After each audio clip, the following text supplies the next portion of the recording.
So we do the medicines, we talk about chronic kidney disease, we'll talk about that a bit later. And for those people who have more advanced disease, we deal with dialysis and transplantation and those sorts of things.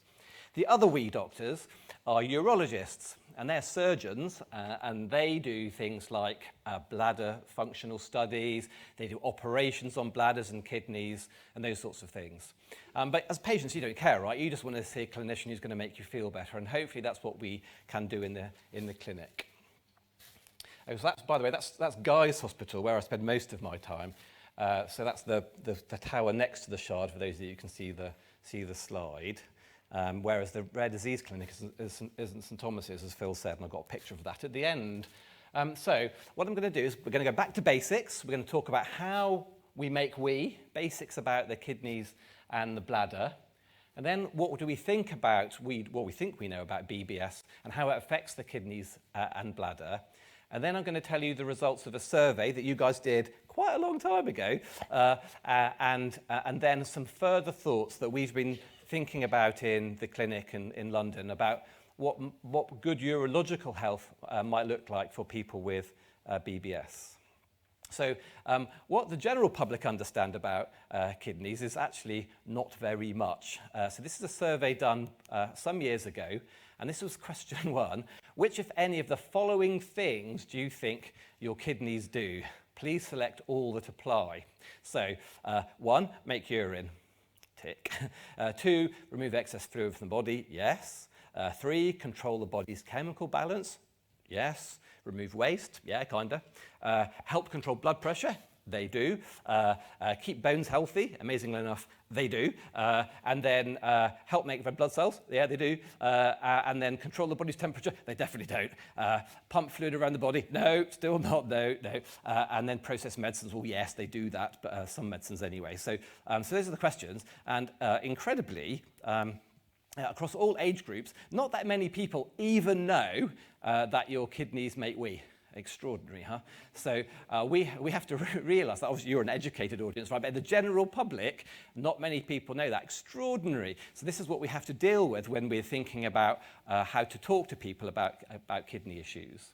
So how do you make wee? So for those that you can see, there's a picture on there of 2 kidneys. The kidneys sit in your body, around the back here, just below your ribs, and they're about the size of your fist, maybe a bit bigger than that, and blood flows to your kidneys from the aorta, the big blood vessel that comes from your heart, down your body, and the big arteries, the blood flows through those to your kidneys, and then they do what they need to do. And then once the blood has come out of the kidneys, they go back into the big renal veins, and then into the inferior vena cava, then back to the heart again, and so it goes on circulating around the body. But the kidneys aren't pumping the blood, it's your heart that does that.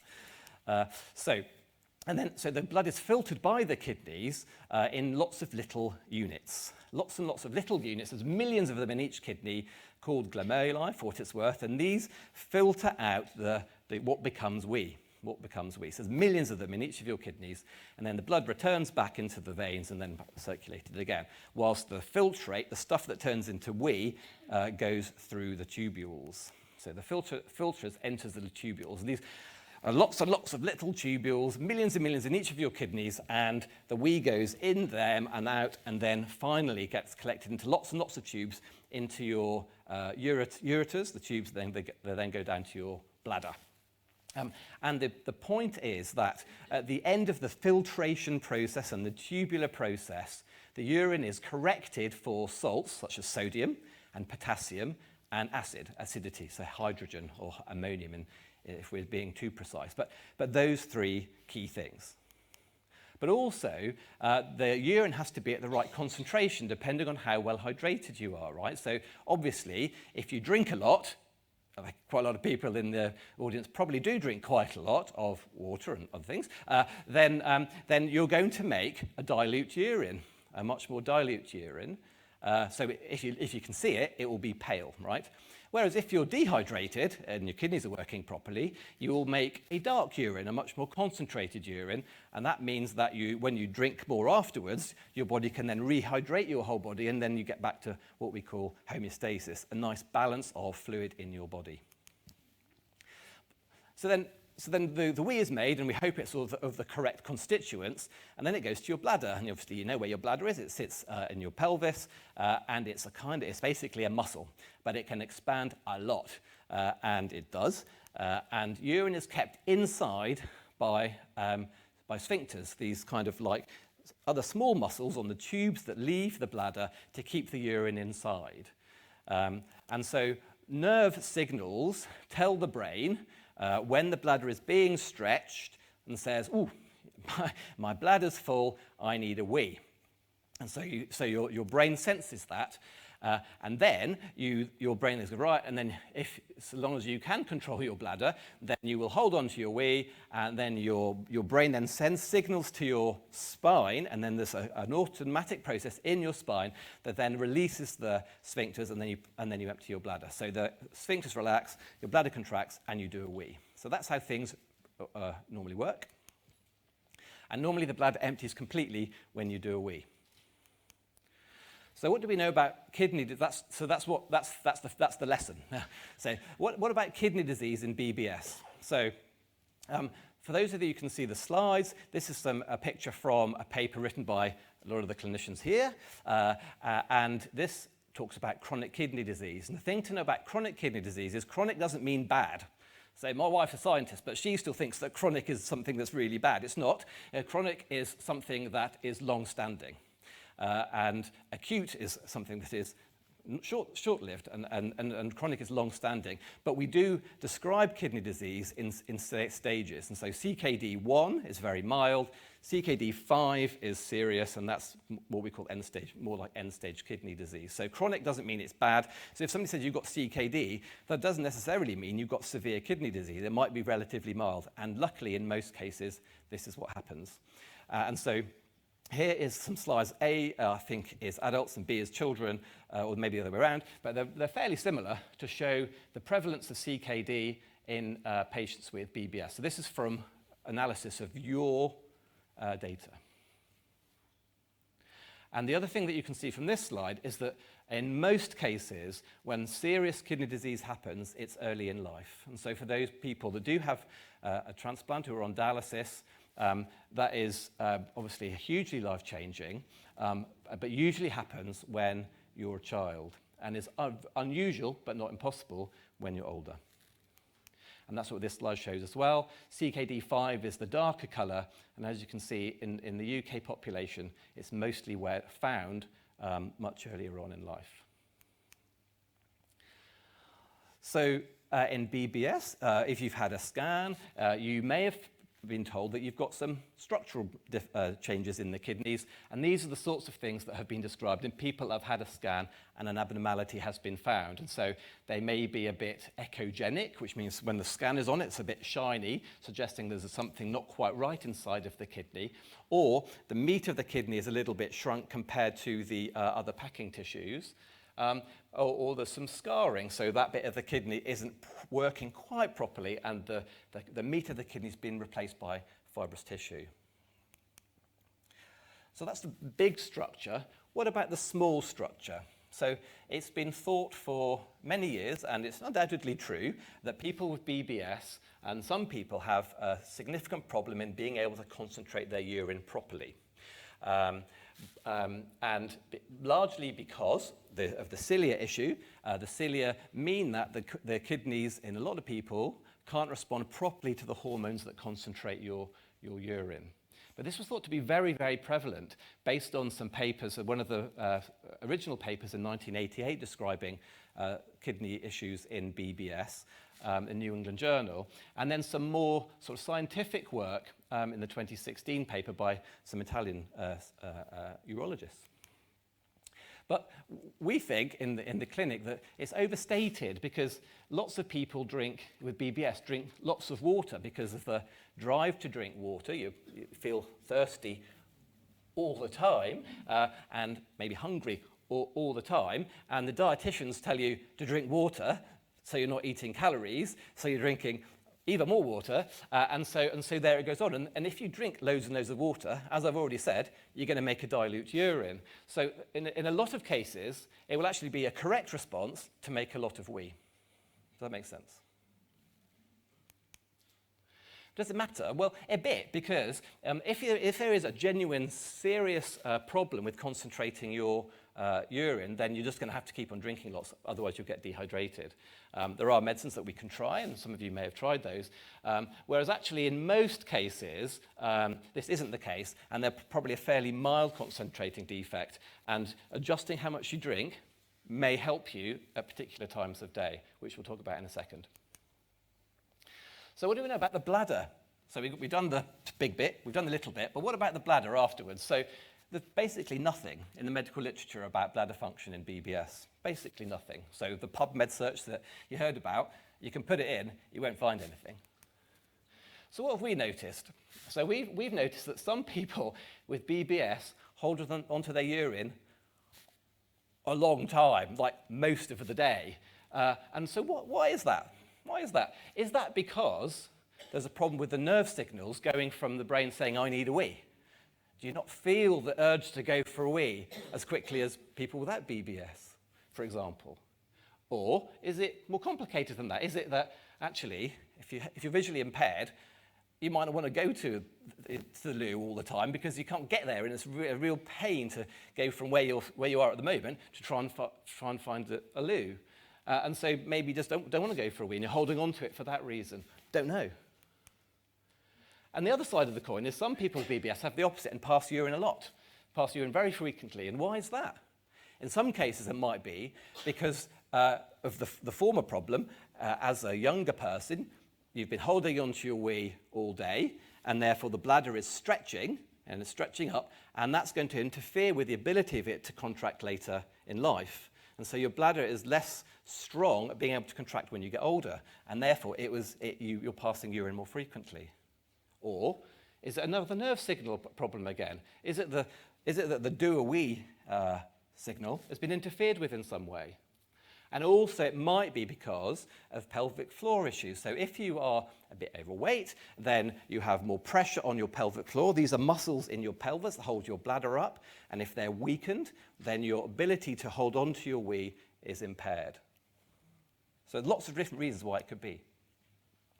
So what do we know? So this is a survey that was written by my predecessor, David Goldsmith, and with some input from Johnny Olsborough, and also who's the urologist at Guy's, and also the clinical team looking after the clinic. I'm pretty sure it was only in adults, correct me if I'm wrong, and there were 223 questionnaires sent out, some by post and lots by email, and about a 32% completion rate, I think, which is actually pretty standard for surveys, actually. So that's what happened. So these are the questions. We'll go through them. Do you attend a kidney bladder clinic outside of the BBS? So you can see there, these are the actual numbers rather than a percentage, but it's about 90 odd people, so roughly it's a percentage, right? So about a third of to a half of people have been to a kidney bladder clinic outside of the BBS. And if we ask, do we ask you about kidney or bladder issues in the clinic? This was in 2015, mind. And just over half of people were asked about it, or at least knew that they were asked about it, understood. 1 second. Are you currently undergoing dialysis or have a kidney transplant? Well, that's few patients with BBS, that's few. But, you know, if that's you, then that's obviously very significant. Do you have a problem with how you start to pass urine? So about a third to a quarter. Do you have problems with urine stopping? So is it a bit dribbly? Again, a third to a half. Can you control the flow of urine at the correct time when you need to pass it? This, for those that can see it, the pie chart's the other way around. But so again, a similar sort of number. Do you get up at night to pass urine? I mean, that's a very common symptom. Do you currently have problems with a wet bed? I think this question was probably asked wrongly because from my experience of asking people in the clinic, a lot of people have a little bit of a leak at night actually, but they might not call that a problem with a wet bed, right? So maybe we should rephrase that, and you know what's going to come in a bit, right? When we maybe ask these questions again. Does the urine regularly hurt or sting when you pass urine? Not that common, but it is there. And have you or anyone else seen blood in your urine? Again, not that common, and that would almost invariably be associated with a urine infection or a kidney stone. So that's the next question. Have you had urinary tract infections? Pretty common, but they're common in the general population as well. Have you had kidney stones? Again, not that many, probably similar to the general population. Have you had a kidney X-ray, ultrasound or CT scan? Well, those are the people who could remember. It's most have and should have, that's true. Maybe some people had them as a child, or maybe they haven't. And then have you seen a urologist, so the other wee doctor at your local hospital? And a similar sort of number to those people that have been reporting symptoms have done that. Whether they're the same people or not is another matter and something that we have to look at carefully. Have you had a cystoscopy? That's a tube in your urethra. That's the tube that goes from the outside world to your bladder to have a look round. So 11 lucky people have had that.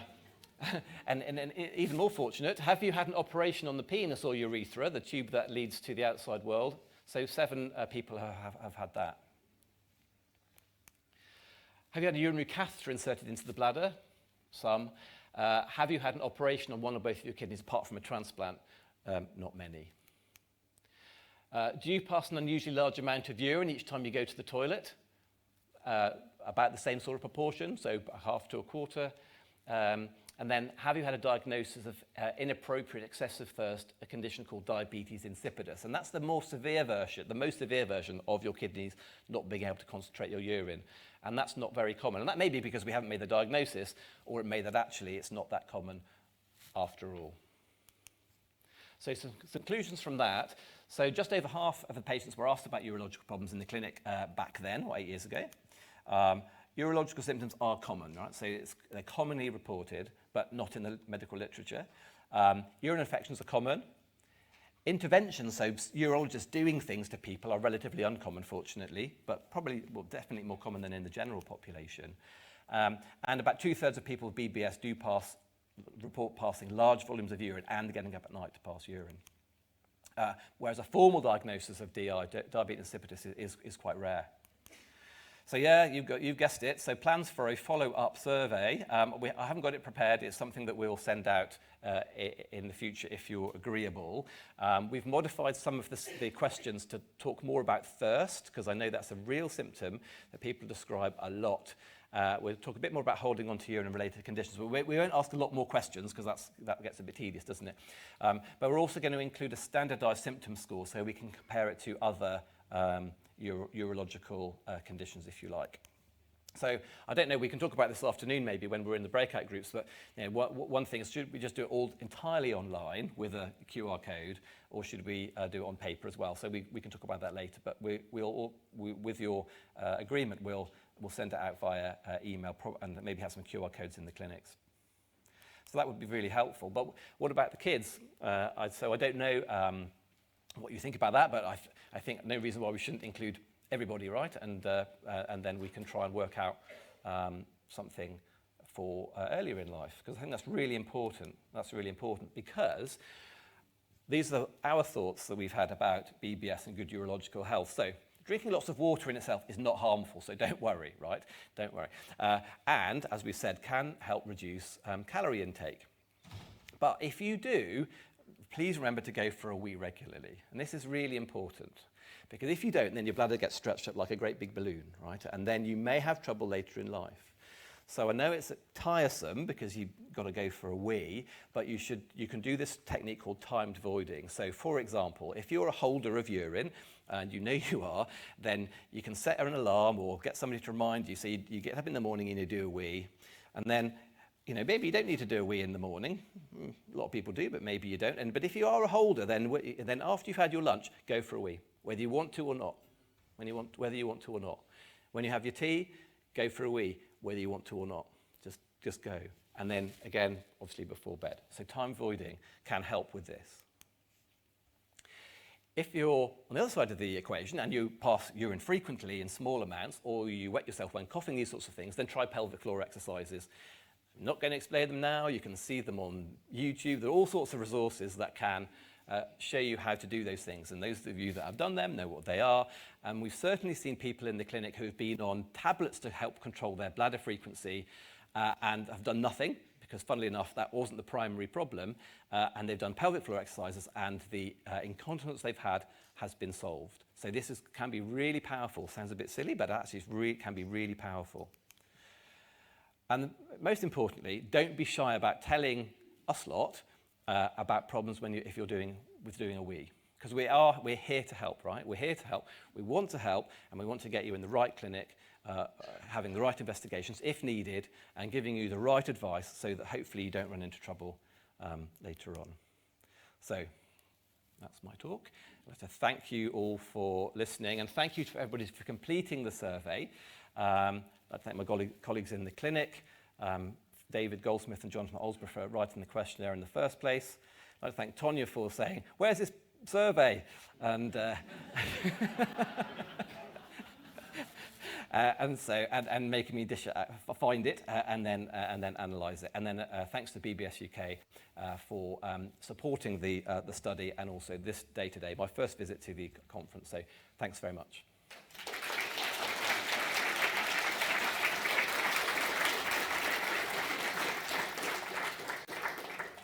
I think we have time for one question, if you're happy to take that. Sure. Yeah. You're going to be around for the workshop later anyway, right? Yeah. So you can save any burning questions.